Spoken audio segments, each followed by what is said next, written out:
మమకారమే ఈ లాలి పాటగా రాసేది హృదయమా.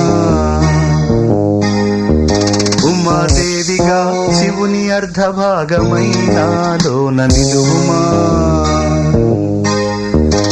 శుభలా